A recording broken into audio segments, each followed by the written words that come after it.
е совршено дело на природата.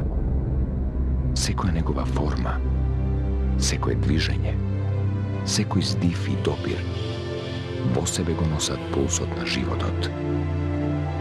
И на оној совршен баланс, наречен здравје. Затоа, ние во Алкалоид сме посветени овој скапоцен подарок на природата, да се заштити и сочува. Ги споивме нашето знаење, искуство и откритија со несовремените технолошки процеси, создавајќи производи кои ги исполнуваат највисоките стандарди за квалитет. Здравјето пред се. Алкалоид Скопје.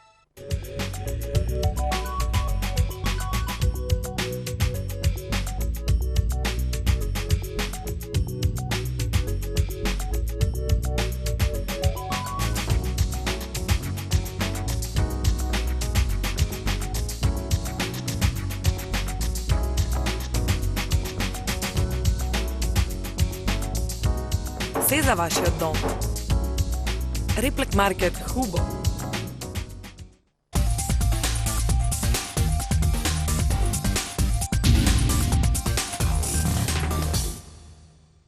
Добро вечер, јас сум Васко Ефтов, ова емисијата во центар на Канал 5 телевизија. Вие сте на вистинското место, почитувани гледачи, бидејќи вие имате право да ја знаете вистината. Вечера, почитувани гледачи, ќе може да проследите второто продолжение на нашето телевизиско досие на работна тема – анализа на владењето на Никола Груевски. За почеток, да се обидеме да дефинираме во што е магијата на премиерот Никола Груевски и на што се должи тоа успешно или неуспешно негово владење во рамките на Република Македонија. Како ќе владее Груевски во наредните 4 години, дали сега може да се проценува дека Груевски може да добие бланко, што се вели втор мандат 2010 година, врз база на популарноста која денес се ужива помеѓу македонските гласачи? Јас мислам дека неславно ќе заврши ова влада. Многу неславно ќе заврши. Оти не гледам. Оти ако се случи спротивното, знам дека неславно ќе заврши Македонија. Изборот според мене е тој. Дали ова влада неславно ќе заврши или Македонија? Ако не друго, тука хаосот ќе расте. По што е приказната на владењето на Никола Груевски? Дали вие гледате некоја приказна магија во неговото владење? Дефинитивно тој има своја приказна, бидејќи го употребува оној така наречен трансформационен стил на водство, што секогаш во крајна инстанца дава одредена приказна. Што е тоа? Приказната секогаш мора да има свој почеток, своја содржина и свој заплет и свој крај. Што е почетокот? Очигледно дека почетокот има дефинирање на главните улоги, кој во политиката или во ТВ новелата што се гледа во Република Македонија. Да, што кој треба да направи, зошто треба да направи, во кој рок и за кој ефект. Ако сте свесни дека градите лик на политичар кој ќе кажете само јас сам во право, не е во право опозицијата, не е во право партијата на албанците која што добила најголем број на гласови, не е во право Оли Рен, не се во право сите оние кои што мене ме критикуваат однатре од мојата партија. Вие создавате всушност еден авторитарен модел на владење кој што многу лесно создава ли Груевски авторитарен модел на владење? Јас да ви кажам, он има неколку елементи во собственото владење кои што се многу лесно препознатливи. Добро, он е суетен. Не се работи за суетен. Меѓутоа дали има сила да направи таков авторитарен модел? Не се работи модел? за суетен. Погледнете реториката на господинот Груевски. Реториката на господинот Груевски не можете да разликувате од реториката на опозиционен политичар. Тој не ги мери зборовите во позицијата на премиер. Па дури мислам дека опозиционен лидер на мала опозициона партија. Дури така се однесува точно всушност како да е на партија која што нема никакво значено влијание врз политичките процеси во Македонија. Никола Груевски? Во? Ве плаши ли Никола Груевски? Не. Ве плаши ли довербата што има од македонскиот народ? народ? Не, па напротив, треба да има политичари во кои што ќе има доверба македонскиот народ. Има ли, ја гледате ли политиката во моментов која на ТВ новела, која е многу спакуван медиумски производ, кај што има, не знам, апсење, кај што има навреди, солзи, птости и така натаму, кај што има играње со тие чувства кои постојат, дали ко фрустрации, дали ко незадоволство, дали ко задоволство кај народот и кај граѓаните. Ако имаме предвид дека политиката е уметност, без разлика во кое е својство уметноста го гледаме, значи дали како уметничко дело, дали како некој шунт, дали како некоја репродукција или како некое оригинално дело, во тој случај целта ги оправдува средствата, нели? Добро е да имаме новели. Како вие го гледате Никола Груевски?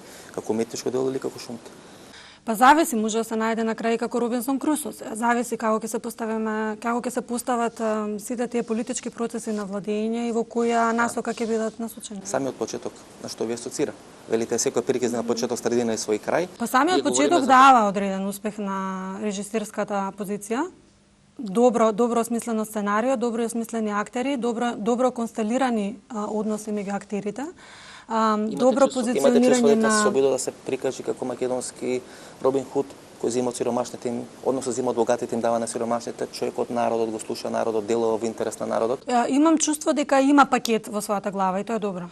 Значи, знае точно како да ги утврди конкретните чекори своји, како да ги оправда чекорите. А дали пакетот е добар за Македонија? А пакетот ќе видиме, нели имаме уште многу време за владење. Кога говорот на премиерот е непримерен и кога од устата на премиерот слушате такви обвинувања во однос на претседателот, подценување на опозицијата, подценување на најголемата албанска политичка партија која што има освоена најголем број на гласови, кога од устата на премиерот слушате обвинувања за компании, за наводни криминали кои што ги направиле во државата, вие тогаш имате ситуација во која што премиерот ја поттикнува конфликтноста во општествената заедница, ги поттикнува поделбите во националното тхило. Имате ситуација во која што тој всушност го оневозможува политичкиот диалог во земјата. Како вие би дефинирале ова приказна во Република Македонија? Во моментов е крими драма. Меѓутоа се надевам дека таа криминалистичка нота со текот на времето ќе избледне и ќе стане вистинска драма. Драма која што ќе мора да има одреден позитивен расплет, затоа што на Македонија не се потребни траги комични драми, туку се потребни ни позитивни состојби или позитивни фабули кои што ќе мора да доведат до некаков позитивен ефект за оваа држава. Во што е магијата на владењето на Никола Груевски? Има ли магија во сето тоа? Па, добро, тоа, нели, од аспект на семантика, делува како магија, но во суштина е некој вид привлекување. Меѓу него и народот? Значи, меѓу подреднена индивидуа и помеѓу една поголема група на луѓе. Кои го поддржуваат? Да го речеме, еве сега, народ. И зошто народот го сака Никола Груевски? Кога некој во својата кариера има работа како еден од основни премиси во некој свој успех, значи трудолюбивост, ангажираност, нели, например, работа и само работа и така натаму, тоа мислам дека е во ред и веројатно македонските гласачи тоа го препознаа. Мислите дека македонските гласачи доминантно препознат кај Груевски работа? Па мислам дека беа до тогаш заситени од премногу идеи, премногу нешто случки, државотворења, нешто татковство на нацијата и така натаму, и се заситија од априори величини и убедувања дека треба нешто да биде така како што сметаат тие величини до тогаш. Како вие го отиште? Што значи дека ја би рекол дека значи сега можеби по моје мислење имаме премиер, значи кој поставува еден друг критериум. По мене тоа ќе биде вака. Значи Македонија пред тој премиер и Македонија после тој премиер. Се дали ќе биде тоа супер позитивно или супер негативно, не знам. Верувате во што го говорите? Да.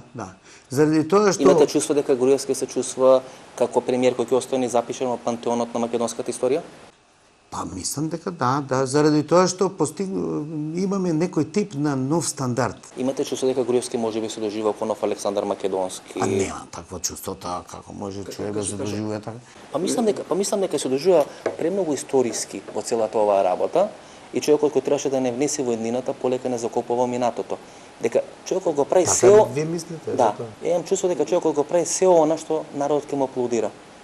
А тоа не е работа на човек кој води одредена држава. Работа на човек кој води одредена држава, да гледа малку подалеку од народот, не секогаш народот може да направи правилен избор и во одредени ситуации треба да направиш одреден потек кој може да биде и голем. Јас од 92-а, кажете ми кој од политичариве гледаше некаде подалеку од народот. Ја ништо не видов дека негде отидовме назад.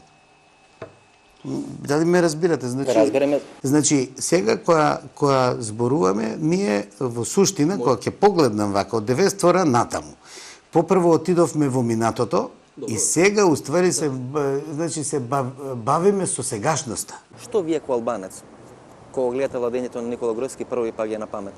Во што е магијата на неговото владење и на колку високиот рейтинг од 30 и кусур од 100. Јас кога го гледам наистина владењето на Никола Груевски си мислам следното го мислам. Како македонците не сваќаат кај ги води, дека не е заинтересиран за ова држава. А зашто е заинтересиран, бидејќи Е, Никола тоа не Груевски знам, почнува и завршува Стварно, не секој знам. свој настап и свој говор, говорејќи во Видете, име на народот. политичар што често спомнува народ, да знаете дека многу малку мисли на народот. И тој што мисли на народ не мора да го спомне, тоа се чувствува во тоа што го стори. Затоа политичарите што се повикуваат на народ, обично народот им е само као скалило, да успеат во нешто кај што најмалку им е важен народот.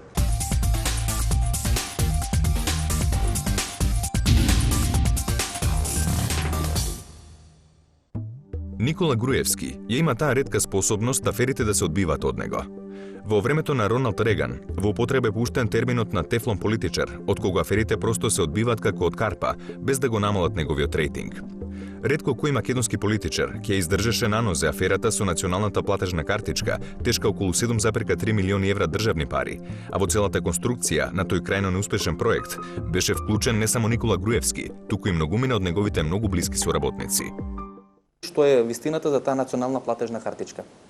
Со одлука на владата кога се формира националната платежна картица со капитал од Заводот за платен промет од 2-3 милиона евра и 4 милиона евра од Министерството за финансии, е продаден за само милион евра, колку што веројатно чини многу повеќе компјутерската опрема само што постоеше таму. Околу 7 милиона евра се вложени во таа национална платежна картичка, Да. проектот национална платежна картичка. Начело на тој проект се наоѓа, ако не се лажам, Владко Мијалков, првиот браточет на премиерот. Па не само тој, мислам дека во управниот одбор беа тогаш и Гордана Јанкуловска и Милења Накиевски. Сегашната министерка за внатрешни работи и министерот за транспорт. Ништо не е случајно во ВМРО да помене. На крајот, целиот имот на националната платежна картичка, вреден околу 7,4 милиони евра, беше продаден и подарен на две банки, односно беше продаден со еден голем дисконт, односно со еден голем попуст. Двете банки кои купи иметот на националната платежна картичка се Балканска банка и Македонска банка. Каква е улогата на тогашниот министер за финансии, денешен премиер Никола Груевски во тој проект национална платежна картичка? Па мислам дека тој е клучниот човек на сето тоа. Мислам дека е околината што споменав не ја имаеле таа визија. Мислам дека туку во тој процес на поделбата на Заводот за платен промет и неговите другари Тони Димитриевски, денешен директор на Тутунскиот комбинат, кој беше директор на управа за приходи, едно исто друштво што го гледаме и сега после 5-6 години. Кои студираат заедно со Никола Груевски на факултетот во Прилеп. Да. И значи тој проект кога не профункционира, целиот тој капитал подоцна се продава на две банки, едната е Македонска банка, Другата е Балканска банка. Македонска банка беше под одредена акционерска контрола на луѓе блиски на ВМРО ДПМН, разни шофери и разни други структури, доека Балканска банка тогашна, денес Уни банка, респектабилна нели банка, е банката кај што првото вработување го има македонскиот сегашен премиер Никола Груевски. Не случајно реков, ништо не е случајно кога станува збор за ВМРО ДПМН. Аз бях поканен като председател на управителния съвет на банката, на Балканска банка. Един бивш наш служител в Балканска банка беше поканен от владата да стане министър на финансите, което вероятно създаваше впечатление у средата, че ние сме много близки с владата. Има уште една пикантност во врска со целиот овој случај, а тоа е дека сметката на националната платежна картичка во фазата кога ова друштво беше во фаза на формирање се наоѓаше беше сместена во Експорт-импорт банката, односно во банката на Методија Смиленски, човекот кој опсен во Белград и чека екстрадиција во рамките на Република Македонија. Имам чувство дека во тој период, во таа битка помеѓу Груевски и Ѓорѓевски, СДСМ посекуваше Груевски да биде победник, сметајќи го полесен противник и токму затоа можеби не го отворивте докрај тој процес и тој проект со националната платежна картичка. Па мислам дека остана тоа темно петно на Социјалдемократскиот сојуз на решавањето на проблемот со националната платежна картица. Бевте спречени од некој? Па не верувам. Мислам дека целата констелација на Имаше договор во врвот на СДСМ да не се напаѓа Груевски? Не ми се верува. СДСМ денес се плаќа цената на својата лоша политичка проценка во тој судир во рамките на десницата помеѓу Лјупчо Ѓорѓевски и Никола Груевски. Односно, во тој почетен стадиум на тој судир СДСМ процени дека е подобро да застане на страна на послабиот, а тогаш тоа беше Никола Груевски. Таа лоша проценка денес СДСМ е плаќа.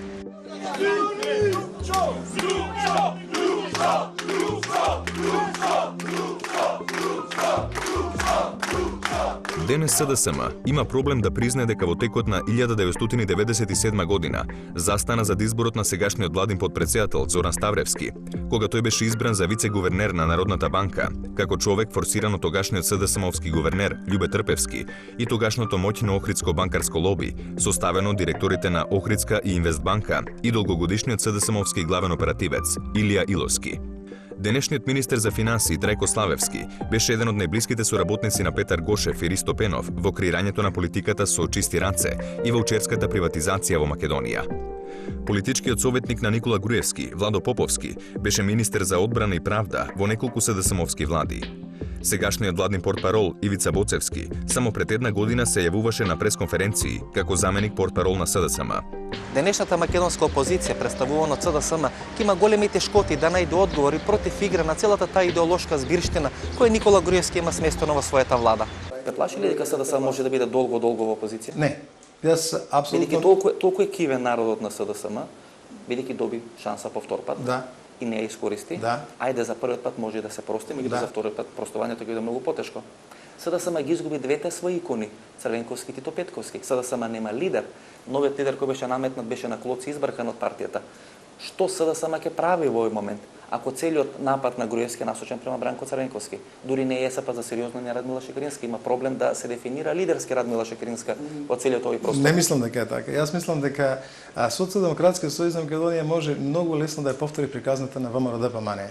Во времето во 2002 година кога ВМРО ДПМН немаше лидер, избра нов лидер кој што никој не го познаваше и не го признаваше како лидер. Имаше чувство дека беше одличен министер за финансии. Беше и тоа исто така дел од слабото памтење. Вие мислите дека народот заборавил дека во времето кога тој беше министер за финансии, дека во неговиот сектор беа Даравелски, во неговиот сектор беше беше Ванчо Пеловски, дека беа овако што се... Господине Спасов, се извинувам, ви рековте дека Груевски е добар медиумски производ. Јас велам не, Груевски е одличен медиумски производ. Да. И Груевски ги искористи сите слабости на СДСМ. И целата погрешна проценка дека главниот противник ви е Лјупчо Ѓорѓиевски и целиот напад од 2002 до 2006 година го правевте на Лјупчо Ѓорѓиевски, ја сметате дека Никола Груевски е малиот кој лесно ќе биде спакуван. Па да не се лажеме. Дури дел од структурите на СДСМ навива и посакува Груевски да победи на избори 2006 година. Јас ви кажам, нема ништо лошо во промената на власта во секоја држава. Јас сметам дека нема ништо лошо.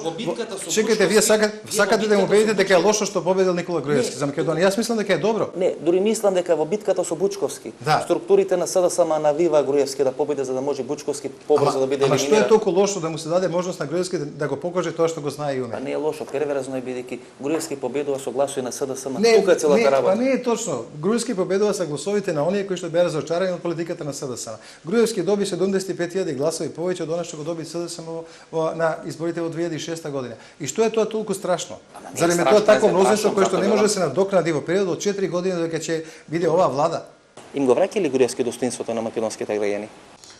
Па, сад не би можели така да кажем дали им го враќа, немам истражување за тоа.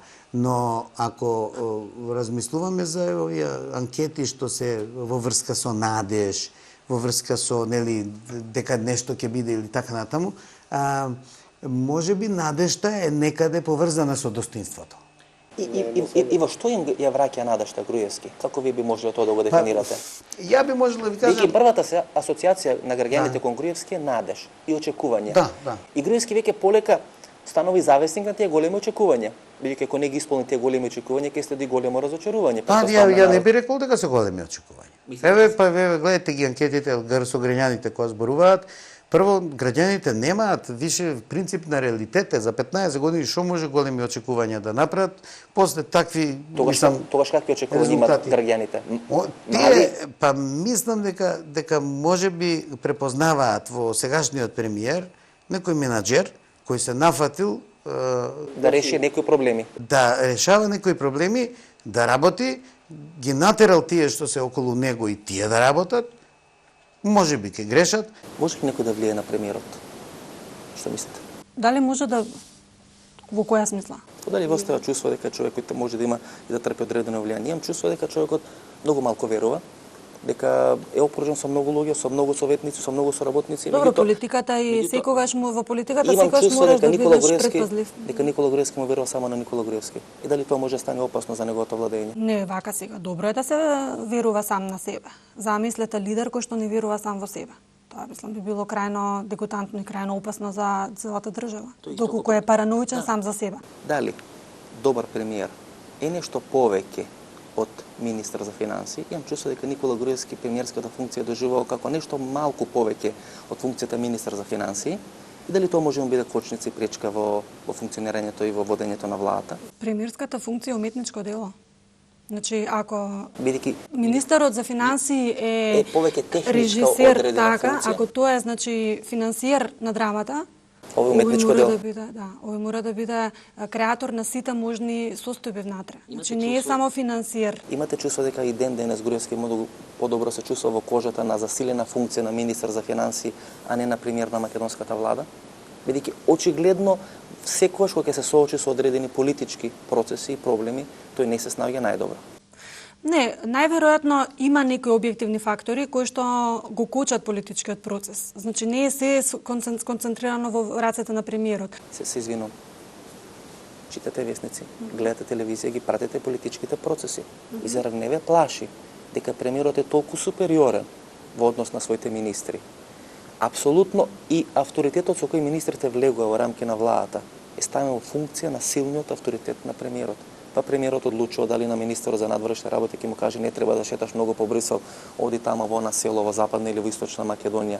Па јавно ги прозива на владени седници. Министрите се безмалку, па дури мислам и студентите на предавање кај вас не се однесува толку безпоговорно и толку послушно како што се однесува. Зошто се тогаш такви? Зошто се министри ако се такви поданици? Ако не им одговара таа поданичка позиција? Па може би им одговара. Зошто не се спротивставува? Прашањето дали тој му одговара на Македонија и дали тој е модел кој може да биде многу штетен, бидејќи едноставно доаѓа до презаситување на ингеренциите на мокта во раците на еден човек, а тој е премиерот. Значи, Поизвестно тука е веќе стил на владење во прашање. Ве плаши тој стил на владење? Значи, ако вие имате различни стилови на владење, ако вие го преферирате теоријата на стапот, во тој случај морковот ќе ви биде мал. Имам тука неколку дилеми. Значи, рекоме дека Груевски развива одредено менаџерско и техноменаџерско однесување, што е поразлично од однесувањето на досегашните политичари кои сакаат некој татко на нации, државотворци и нешто слично. Па еве видовте како поминавме со такви. Добро. Значи, дали ви е нормално техноменаџер кој има така развиено техноменаџерски способности да се обкружува со толку млади и неопитни луѓе? Зошто Груевски тога се обкружува со толку млади луѓе и ова влада има оценка дека се работи за одредена детска градинка? Дали е тоа својствено за техноменаџер и дали тука таа несигурност на Груевски просто избликнува и не сега околу себе да има луѓе кои можеби знаат повеќе од него? Сега видите вака. Од новинарски аспект може да се иде со такви тези. Од мој аспект не би можел со такви тези да идам, но би можел да дискутирам зошто некој менаџер би запослувал млади. Значи, прво млади или помлади може да запослува заради тоа што смета дека тие не се натоварени со предрасуди, со контаминации и така натаму. Второ, дека тие се поадаптилни, подготвени, да се ангажираат повеќе, да потрошат повеќе време и се поиздржливи. И истовремено поподложни се на моделирање, на адаптација и на послушност. И да речеме, ако тој тим функционира добро... Би го ставили акцентот на послушност? Бидејќи мислам дека тоа е клучното. Околу Груевски се луѓе кои му се послушни.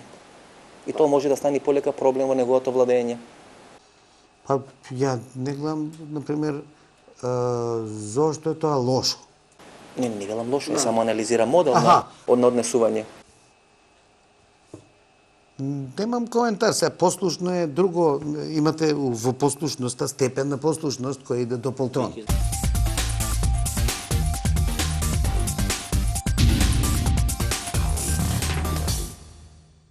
Има еден факт кој е непобитен.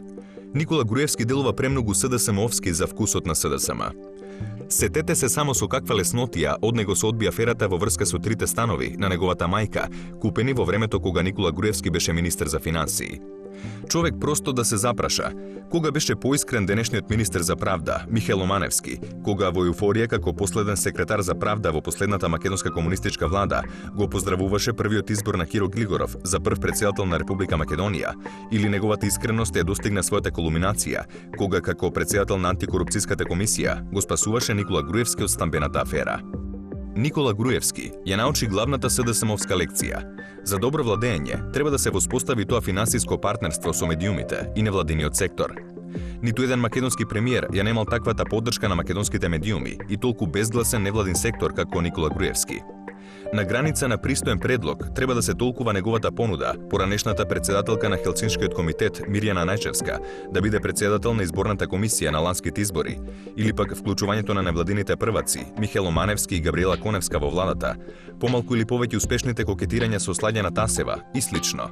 Сето тоа учествува во градењето на тој феномен на Никола Груевски на македонската политичка сцена. Дали Мендух Тачи полека станува товар за Никола Груевски со начинот на кој практицира власта и начинот на кој тоа јавно го публикува?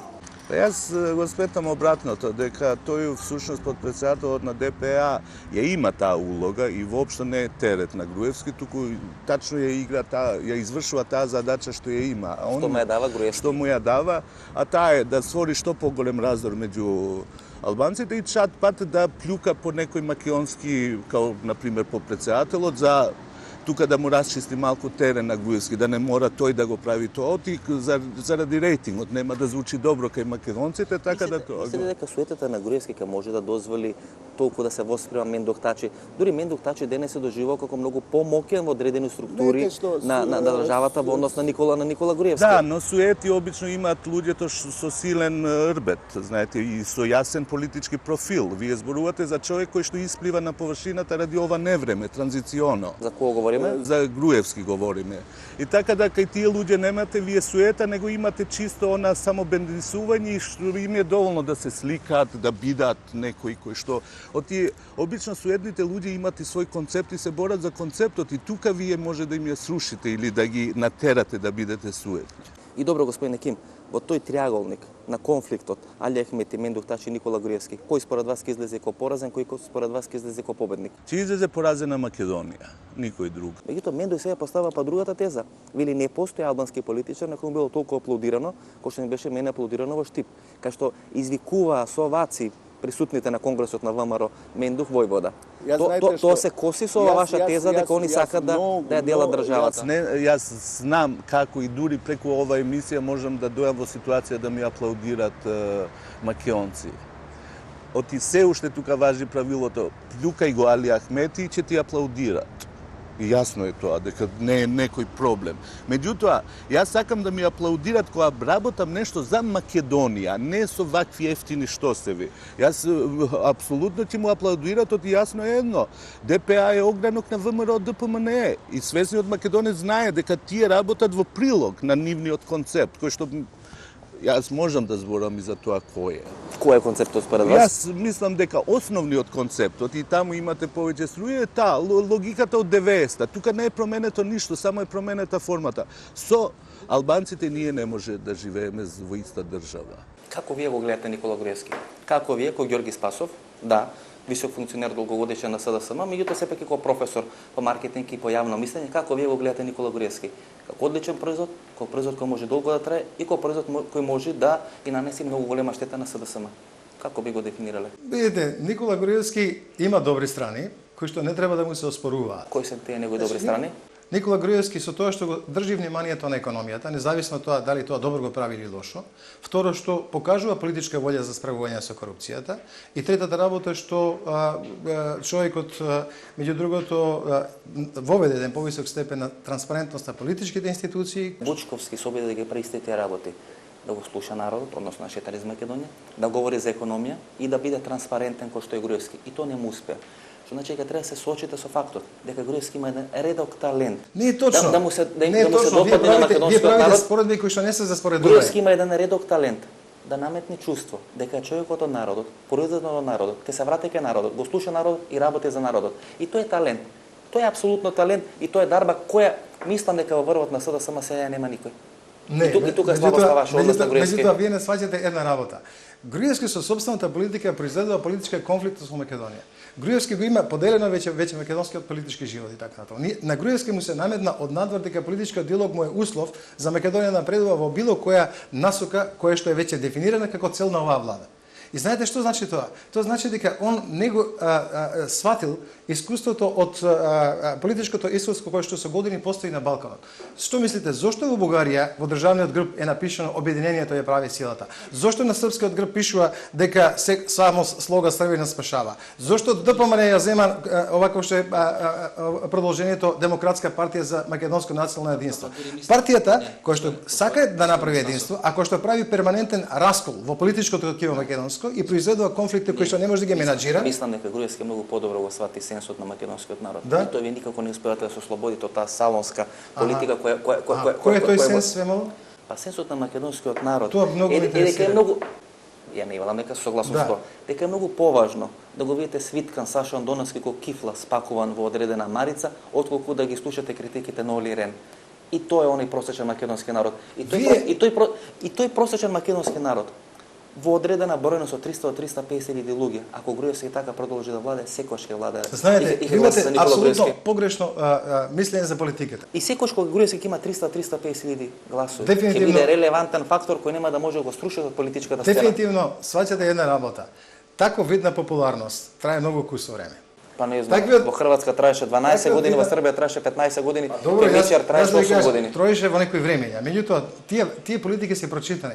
Тоа се политиките на антибирократски револуции кои што ги водеа исто така некакви големи поединци кои што мислеа дека ставени во центарот на вниманието, кои што сите институции ги претвараа во рекламни агенции за ликот и делото на вождот или на водачот на таките политички партии. Ама ако имате чувство, господине Спасов, дека народот никој не го слуша и го прашува. И прв пат народот гласа. Немојте да мислите, нити не го слуша, нити го прашува. Али тоа е премалку за народот. Народот мисли дека само гласа, дека некој се сетува на него. Не, народот мисли дека некој се сетува на него и на неговите проблеми само кога се изборите. Никола Груевски прв пат. Вие Васко го подценувате народот. Вие го подценувате. Не, вие го подценувате. Вие го подценувате, ама вие не го знаете, вие не го знаете маса кој што може да се мести како тесто, како ти што ќе сакаш, врз основа на вашите пропагандни идеи или да само тоа го правите 15 години. Не е точно. Напротив, тој народ баш затоа што знае да препознава казнова за време на изборите. Да беше така, народот ќе го лече за нос долго време во Македонија. Меѓутоа затоа што знае да препознава. Во еден период тој ќе ви даде вас подршка, кога гледа дека вие некакви познати личности од претходниот државен естаблишмент ги ставате во затвор и така натоа.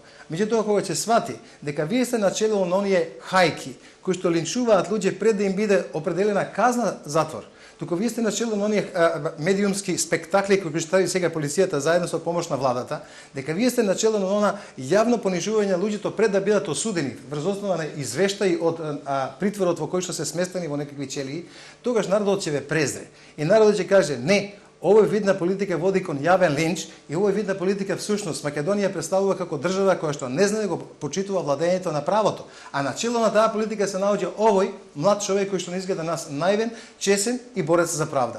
Тогаш се препознаваат елементи на таквата политика. Кога во таквата политика ќе препознаат што се случува со градењето на бисти на Александар Македонски, враќање кон културното наследство на Грција. И кога ќе се случи тоа? Многу брзо.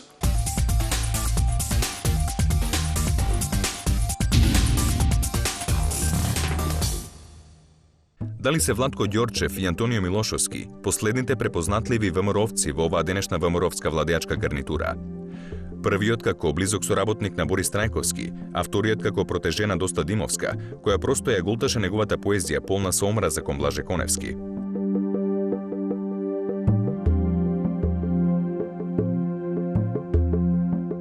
И Владко Ѓорчев и Антонио Милошевски денес полека се маргинализират внатре ВМРО-вските релации.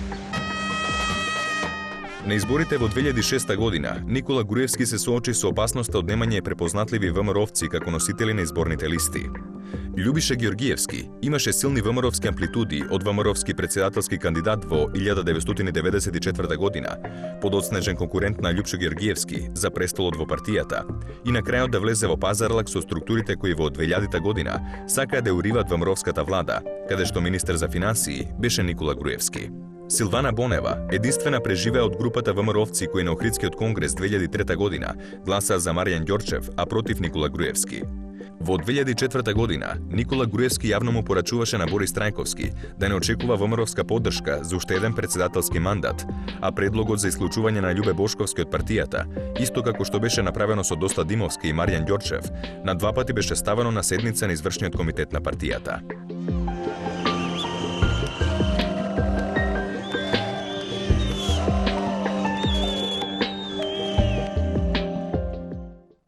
би сакал од ваш агол на гледање на работите да скоментираме две тези. Првата теза е дека Груевски, ако ги дочека изборите 2010 година, ќе се прошата на нив. И втората теза е дека Никола Груевски многу побрзо ќе биде поразен од самиот Никола Груевски, неговата суета и неговата нетолеранција да може да прави општествени компромиси во однос на тоа да биде поразен од самата Радмила Шекеринска. Чисто, од ваш агол на гледање, како човек со одредено богато искуство во областа која работите, што според вас е пореална варијанта? Овие варијанти ми се многу повеќе ми личат на политички, може би, како да кажем, хипотези. Добро, ајде да прифатиме дека се можеби политички некоректни. Меѓутоа сепак, кога двајца луѓе со сериозен бекграунд зад себе, можеме да си дозволиме да направиме одредена политичка проценка. Мојата политичка проценка е следната. Радмила Шекеринска многу тешко ќе порази Никола Груевски, ако Никола Груевски не направи некои спектакуларни грешки. А Никола Груевски со начинот на функционирање и на владење е склон да ги направи тие грешки, бидејќи е многу несклон кон правење на болни компромиси кои се потребни да се владее во одредена држава како што е Република Македонија. И втората теза е дека ако Никола Груевски дочека 2010 година како премиер на македонската влада, ќе биде тешко поразен. Многу е поизгледно по мене дека можеби да биде пред време соочен со одредена политичка криза и да биде поразен. Тоа е она што можеби еве и овој тип на емисии се можеби некој вид на терцијарна порака до наш премиер, до наш менаџер и така натаму. До наша опозиција, да, до нашата јавност и така натаму. Можеби се и на тој начин придонес, например, како некој кој ја води државата, еве, ако вие сметате или другите сметат, може го артикулирате нивното мислење дека наш премиер не е подготвен на компромиси, може би тоа фина теза за размислување негово. Нели? А што е според вас? Како вие го чувствувате? Дали премиерот е склон кон компромиси? Кои се потребни за да нормално функционира една широка коалициона влада? До сега нешто може би не видов експлицитно да имаат проблем со коалицијата и со компромисите. Се дека таа коалиција функционира така како што ќе каже премиерот. Да, веројатно, но друга страна што ќе се случи во моментот кога таа коалиција и тие коалициони партнери ќе почнат да барат тоа што им било ветено. Дали тогаш премиерот ќе знае да ги балансира сите тие односи и како ќе испушти парејата од тој експреслонец кој се нарекува коалиција? И се што да ви кажем сега, ако збориме за компромиси, компромис не е да попуштиш и да изгубиш. Дали Ким, во целата оваа ситуација, Мендух Тачи се плаши од една единствена работа, да не испадне како жртва 2001 година, односно, ако 2001 година Мендух Тачи и Ервен Џафери едноставно не се снајдува таа игра, во кој конфликтот беше помеѓу структурите во планините и македонската влада, дали во сегашна ситуација, кога тој диалог и тој конфликт се води помеѓу Никола Груевски, ВМРО ДПМН и Али Ахмети или Дуи, дали Мендух Тачи чувства дека може да биде маргинализиран на политичката сцена и бара ново жариште на конфликт и го отвара во однос на председателот Бранко Црвенковски? Тие лица што вие ги спомнувате, ако имате единствена вредност таа што е политиката, и тие, уствари, беа маргинализирани и детронизирани целосно. Меѓутоа, јас сметам дека сега Али Ахмети ги плаќа своите гревови, оти тој ги оживеа. Кого Мендух Тачи и Арбен челниците, двајцата, тие Зошто беа ги оживеа? 2001. Најверојатно свесно воден од намерата дека треба да се дојде до некој, да нема раздор меѓу албанците. Што ќе прави Мендух Тачи во наредниот период? Дали ќе јакне неговата политичка позиција во Република Македонија, бидејќи се наоѓа еден стравичен налет, и дали Мендух Тачи во таков стравичен налет ќе смета дека Никола Груевски е негов долгорочен партнер или ќе проба да прави некои мостови према други политички структури? Видете, челниците на ДПА сватиле нешто, дека мора во оваа земја, ако сакаат да имат некоја политичка добит или било каква, тие мора да функционираат како огранок на некоја силна македонска политичка партија. А тоа е ВМРО ДПМН. И на нив име ВМРО ДПМН е тука и како ментален склоп и како политички по многу точки се заедно. Ако на Никола Груевски му растеше рейтингот во тој конфликт со Али Ахмети и првичниот пораст на оној рейтинг беше некаде август месец минатата година, кога македонците прв пат рекоа еве сега имаме македонски политичар кој успеа на Али Ахмети да му ја скрши кичмата, дали во овој конфликт помеѓу Мендух Тачи и дел од структурите на опозицијата, дали е председателот Црвенковски или некој други, Никола Груевски може да добие одредено намалување на рейтингот. Бидејќи се развива одредено чувство дека сепак Мендук е многу подоминантен во владата колку што реално е. Треба да се помириме со една стварност. Во овие балкански земји се уште најголем рейтинг има тие нешто сториле за нас, но што сториле против другиот. И тука и сега споредбата не е адекватна, што ја спомнуваат многу мина. Милошевиќ почина со висок политички рейтинг. Тој не отиде негде затоа што му падна рейтингот, напротив му растеше. И таа е логиката се уште кај нас. Кај нас дури е логиката што поддрзок си кон другиот, ти си повреден за мене. Меѓутоа, ова е жртвување на интересите на државата ради некои дневни задоволства. Вие мислите, господине Мехмети, дека ние полека влагаме во една политичка ТВ новела, кај што има многу страсти, многу апсење, многу говорење во име на народот, многу грубости, пцовки на една или на друга страна, многу говор на омраза, и сето тоа дава резултати, бидејќи тие ТВ новели траат богами по 5 до 10 години, народот ги голта буквално секоја вечер. Посебно народот кој што е во тунел и кој што се плаши. Не знае кај да оди. Не знае, заплашен народ, нормално дека тој така се однесува. И сака некако да измисли дека има цврст некој што стои на негово чело. И посебно така се однесуваат народи кои што и не гледаат некоја перспектива. Не знае каде. Знаете што, вие на Македонија ако ги отворите границите, јас мислам дека тука ќе останат само симпатизерите на политичките партии. И вие да створите таква држава и да сметате дека рейтингот ви пораснал, тоа е стварно аматер. Ве плашате политичари кои премногу зборат во име на народот? Мене не ме плаши ништо во суштина во тој контекст. Меѓутоа, сигурно дека секој политичар мора да се одбере одреден модус на владење, па и одредена реторика на обраќање. Значи, ако конкретно премиерот мисли дека тоа му е најплодоносно или најпродуктивно, зошто да не, нека го искористи тој атут. А зашто мислите дека има таква потреба да говори постојано во име на народот? Мислите дека се чувствува несигурен во други процедурални политички води и смета дека секогаш кога ќе влезе во одредени такви ситуации кај што е несигурен, треба да се повикува на народот и да црпи таа своја сила и сигурност од народот? Народот му е дал власта. Па му е дава на сите. Меѓутоа никој толку не се повикува на народот. Изборите се тие кои што го определуваат рейтингот на политичарот. Каде ќе биде позициониран, дали крајно ќе биде исфрлен од политичката сцена или ќе биде инволвиран во креирањето на политиката. И добро е ако се повикуваш на народот, затоа што тоа автоматски алудира на одредена близина помеѓу тој што те води и тој што го водат. Дали сте помислеле некојаш дека народот можеби несовршено да размислува? Народот може да има лоши политички приоритети, народот може би да има лоши погледи кон иднината на одредена држава. И ако секојаш работите и се повикувате на народот, дали не може во политиката да станете заложник на тој народ, заложник на очекувањата на тој народ и на тој начин наместо државотворно или не знам државнички да ги гледате да ги водите процесите? Имаме два различни концепта. Вие да станете тотален заложник на народот и да работите во некоја сосема друга расока. Два различни концепта на обраќање кон народот. Имаме еден така наречен декларативен и така наречен суштински. Значи, имам чувство дека премиерот се задржува на првото ниво. Декларативно обраќање кон народот. Значи, што тоа значи? Тоа значи дека тој има само за цел да укаже на фактот дека се е близок до него, а не е дека неговите аутпути ги трансформира во политичките одлуки. Останете со нас и по рекламите, за да може да го проследите финалето на нашето вечерашно досие на тема анализа на работењето на владата на Никола Груевски.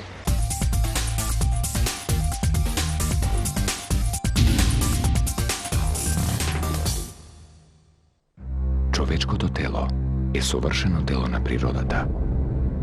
Секоја негова форма, секое движење, секој здив и допир во себе го носат пулсот на животот.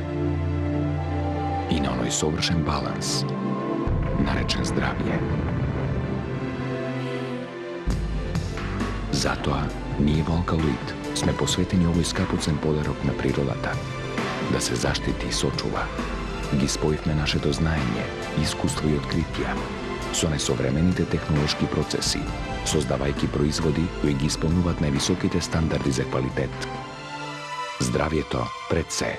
Алкалоид Скопје.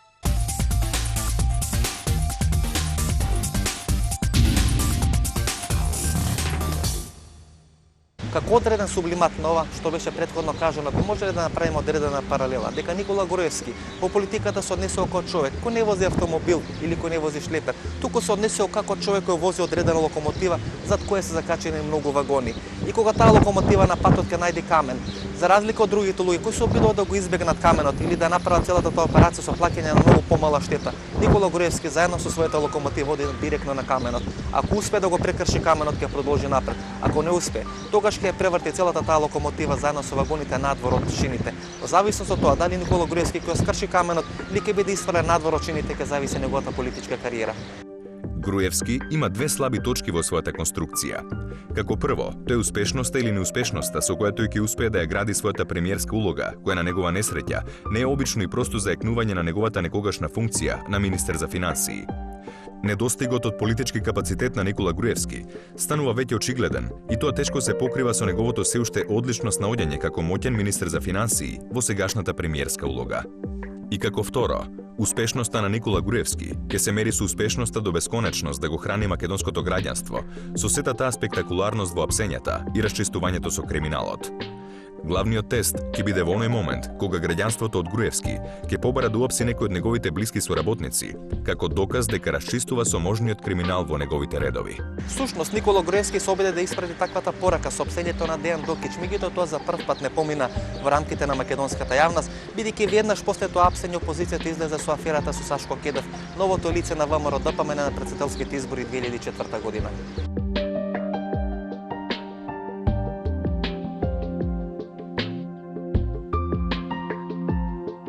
Во зависност од тоа како ќе реши таа афера со Сашко Кедев, ќе зависи и веродостојноста со која Никола Груевски ќе може да настапа пред македонската јавност во тие негови обиди да расчисти со криминалот во рамките на Република Македонија. Воспротивно, ќе биде само еден од многумината балкански политичари за кои важи она парола на Никола Пашич, дека законите и прописите всушност не важат за нив самите, туку важат само за нивните политички противници. Ако Никола Груевски говори во име на народот, а Радмила Шекеринска говори во името на европските перспективи на Република Македонија, кој приказна ќе победи 2010 година? Па треба да се најде приказната на средниот пат, затоа што едната и другата е за доброто на Македонија. Ова беше емисијата во Центар, јас сум Васко Ефтов. Вие вечера, почитувани гледачи, го проследивте второто продолжение на нашето телевизиско досие со работен наслов "Работењето на владата на Никола Груевски", односно анализа на самиот македонски премиер Никола Груевски. Јас ви посакувам пријатно вечер, Македонијо, каде и да си.